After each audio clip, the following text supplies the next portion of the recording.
اذا تدورون على فلافل ما تاذي القولون وما تغث ابدا وانتم بالنجف، مالكم غير مطعم كرز الموجود بحي المثنى. تعالوا خل اراويكم شلون يشتغلوها. حبي اريد لفه مثل ملامحك الحلوه هيك. روح. طبعا الفلافل كله حار بحار، يطلع من هناك مباشره يوصل لهنا. هسه حلو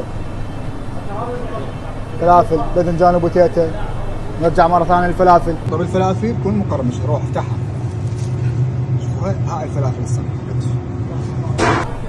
سعرها بس ب 1000 دينار. سمعت عندكم فلافل بالسماق صحيح؟ صحيح. هسه سوينا الفلافل بالسماق. روح اسوي بدايه شنو؟ حمص بطحينه. حلو هسه الفلافل عاشدك يا ورد. حلو هسه شنو هذا؟ طرطور.